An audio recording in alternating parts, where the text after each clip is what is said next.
Je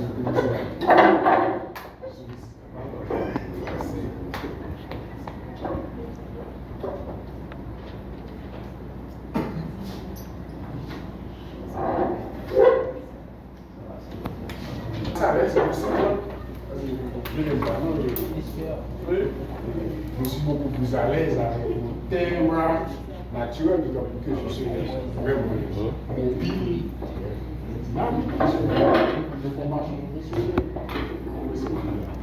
La question du contentieux électoral passé pour un expert en la matière, contrairement à ce que dit ma très chère amie. Et on essaie de faire avancer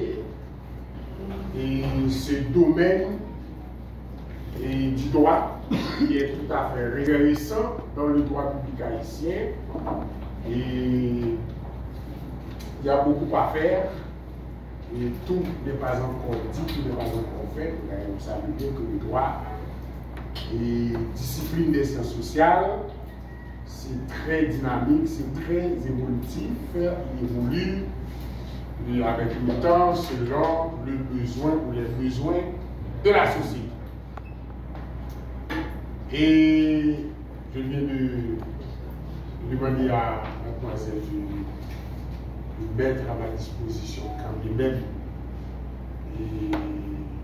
un exemplaire du dernier décret électoral de 2016, j'en ai besoin en référence, naturellement, et au moment où je vous parle là, j'ai déjà reçu un jet du conseil électoral provisoire, un jet, je dis bien un jet, de gauche, qui va être constitué comme le nouveau décret électoral. Je ne peux pas l'utiliser parce que ce n'est pas encore officiel. Ce serait vraiment critique si je le faisais. Ce n'est pas officiel. Je l'ai reçu hier à mon bureau. Je ne peux pas l'utiliser. On va travailler, on va faire la réflexion autour du décret de 2016. Et même s'il va y avoir des changements, mais c'est la démarche. C'est la démarche qui est importante, ce n'est pas tout à fait ce qui est dit dans le décret. Avoir une contestation. Il y a d'abord la contestation de l'électeur.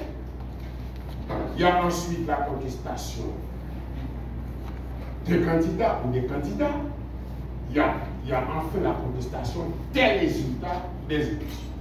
Donc quand on parle de contentieux électoral, ce n'est pas seulement la contestation des résultats affichés par le conseil électoral. La contestation peut avoir lieu à 3 niveaux. 1. Contestation d'un électeur. Ça veut dire qu'il y a quelqu'un, qu'une citoyenne connaît pertinemment et qui perd ses droits civils et politiques et qui est détenteur, n'est-ce pas, de la pièce l'autorisant à être électeur. Or, vous savez que cette personne, conformément à la loi, perd ses droits civils et politiques et l'une des raisons, c'est avoir été condamné à une peine afflictive ou donc il y a un commissaire qui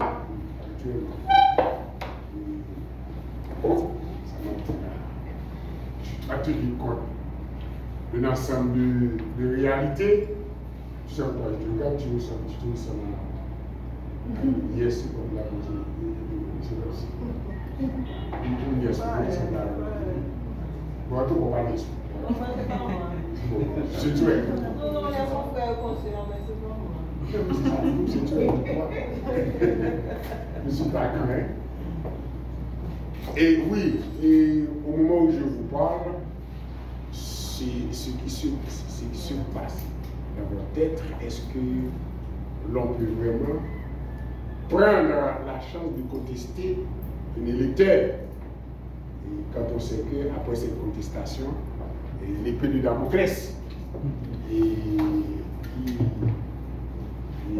suspend sur la tête de celui qui ne sait pas l'exercer. Mais en tout cas, le décret électoral prévoit, et je pense que c'est encore prévu dans le nouveau décret, que l'on peut contester un électeur, c'est-à-dire ou encore une électrice, une personne qui perd ses droits civils et par conséquent ne peut pas être électeur, ne peut pas voter, et que où est le cadre électoral ou bien vous êtes sûr que cette personne va voter.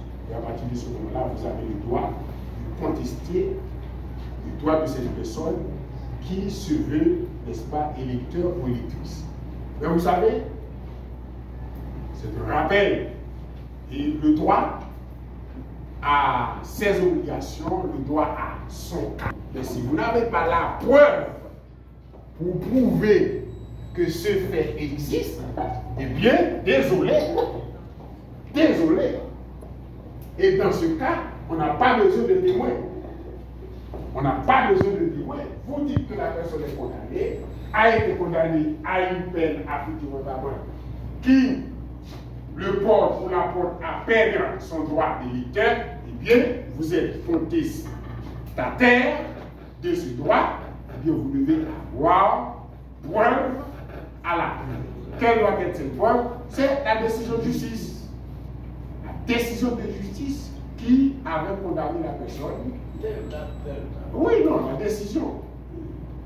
Et puis, ce que vous devez savoir aussi, 1, vous avez la décision. 2, vous devez vous informer bien, mais vu que, eh bien, il n'y avait pas eu de recours exercé contre cette décision. Parce que, mes chers amis, je suis à l'aise parce que vous êtes tous des professeurs du droit, n'est-ce pas? Oui. Hein? Oui. Pas tout le monde? Combien de gens faire voilà? 1, 2, 3. Pourquoi on était comme on doit faire droit? Rachez mon chef. Non, on va avocat, non? De la fédération. De la fédération, il faut faire droit. 1, 2, 3, 4. C'est pas bon. 5. Alors, c'est une décision de justice qui a condamné la personne.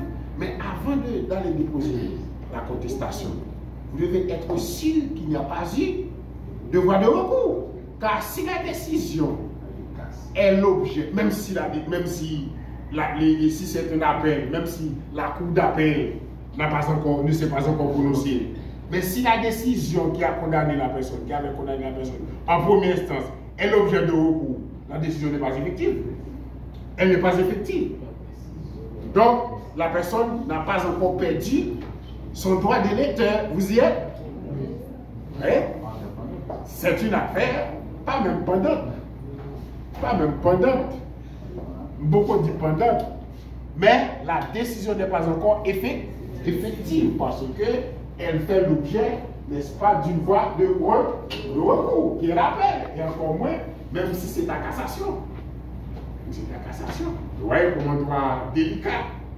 Donc, le fait que vous ayez la décision de première instance qui condamne la personne à une peine affective et que vous dites que vous avez peur, vous avez une preuve, mais qui vous dit que la personne n'avait pas exercé, n'est-ce pas, le recours prévu par la loi?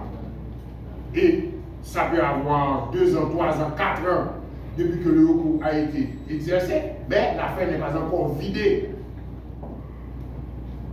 Cette phase, nous avons dit qu'elle est pendante. D'où, avant d'agir, il faut réfléchir. Et si c'est un client qui vient côté, eh bien, il faut le payer. Il faut le payer comme professionnel parce que vous n'allez pas regarder aux yeux, eh bien, vous allez faire des démarches. Vous allez voir le greffe. Vous allez effectuer des recherches. Bon, sont professionnels, de le payer pour ça. Ok? Donc, maintenant, jusqu'à ce que vous trouviez effectivement qu'il n'y a pas de voie de recours exercée, les délais étant épuisés, vous savez que le délai est aussi un facteur important, crucial en matière de procédure.